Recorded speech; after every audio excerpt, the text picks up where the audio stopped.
Qu'est-ce que l'enfer dans le judaïsme? Pour qui? Et est-ce pour l'éternité? 3 questions. Qu'est-ce que l'enfer? Alors l'enfer se divise en plusieurs réponses. Je dirais que pour le judaïsme, la plus belle réponse qu'on puisse donner, c'est le regret. Le regret de ne pas avoir réalisé en une vie entière qu'on était une créature et qu'on avait un créateur. Que Dieu nous a donné sa Torah et ses mitzvot. Je pense que quelqu'un qui aurait les numéros du loto toute sa vie durant, toutes les semaines dans les mains, et qui les ait jamais joués, je pense que son plus grand enfer à vivre, c'est de dire qu'est-ce que j'ai été bête. Et le regret, c'est quelque chose qui brûle. Le regret peut même amener l'homme à avoir des ulcères. Le regret peut ramener un homme à remettre toute sa vie en question. Et c'est dommage d'attendre la mort pour vivre cet enfer alors qu'on est encore vivant, pour changer la donne. Si je m'en réfère au livre que nous avons dans le judaïsme, l'enfer se divise par Shevam Adorei Geinam, 7 paliers, sur lesquels chaque palier correspond à des fautes prescrites, pour lesquelles si un homme est décédé sans repentance, sans faire teshuva, et donc celui qui a le mérite d'Ilzora Akadosh de rentrer en enfer, c'est que quelque part, c'est le monde futur qui l'attend. Regardez bien le texte dans la Bible. Comment s'appellent les portes du Gan Eden, l'enfer?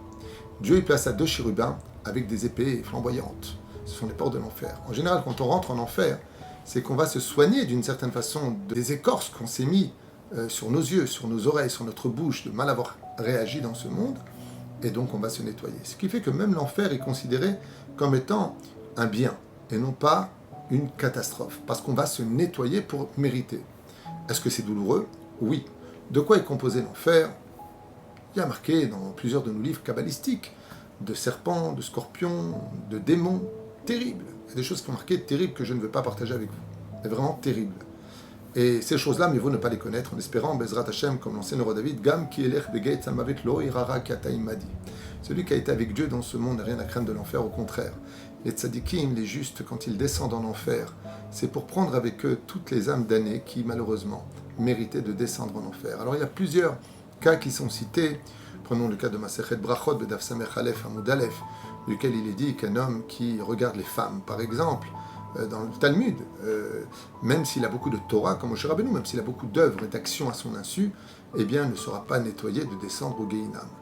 La Gemara dans Masechet Baba Metzia 58 à Moudbet nous dit qu'un homme qui appelle son ami ou un proche, ou une personne d'un prénom péjoratif pour se moquer de lui, ou un homme qui a pris une femme mariée, ou un homme qui humilie une personne en public, il y aurait de Gehinam, il descendra en enfer.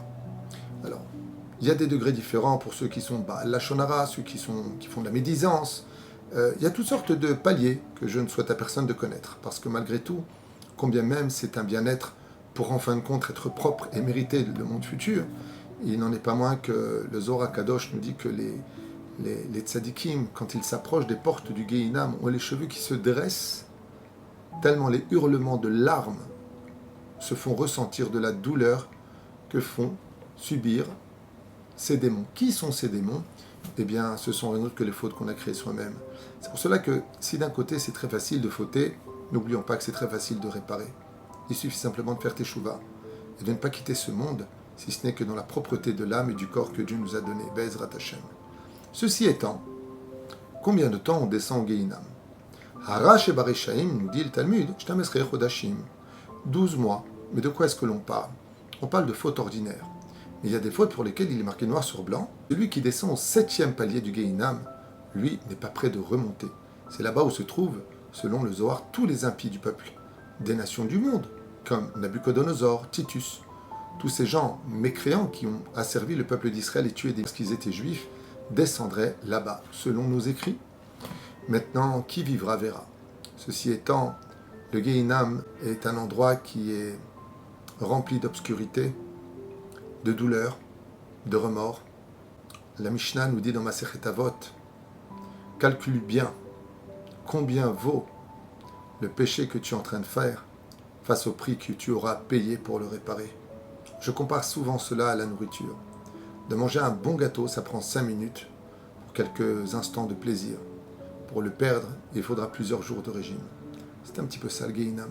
C'est dommage d'entraver des règles de moralité pour tellement de réparations par la suite. Je voulais juste finir avec quelque chose d'important, comme le dit le Ramchal dans son livre Mesilat Yesharim. Il y a plus grand que le Gehinam, c'est de décevoir le roi des rois. D'avoir peur des coups de bâton, c'est un bon niveau, mais c'est loin d'être le niveau idéal. On devrait se poser la question, est-ce que tu n'as pas peur de décevoir celui qui fait battre ton cœur dans ta poitrine, qui a créé l'univers, le créateur du monde? Ça ne te fait rien. Et la reine Bezrat Hashem Itbarach, on ait le mérite de nous renforcer à l'image des justes Bezrat Hashem, de nous vivre la notion de l'enfer comme juste une connotation historique, réelle, certes, mais qui ne nous concerne pas. Kol Am Israël, Yeshlem Halek l'Olam Haba, et espérons Bezrat Hashem qu'on ait tous le mérite et le pouvoir de nous réparer pour cela. Je dirais juste pour finir que l'une des raisons pour laquelle c'est souvent la maladie qui emporte l'homme à la fin de sa vie, selon nos sages, c'est pour lui éviter de descendre au Gehinam. C'est-à-dire que la maladie qui se dit en hébreu Machala sont aussi les mêmes lettres de mot Mechila.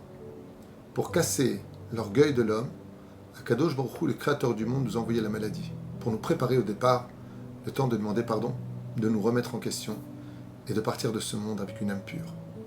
Merci beaucoup, Rav.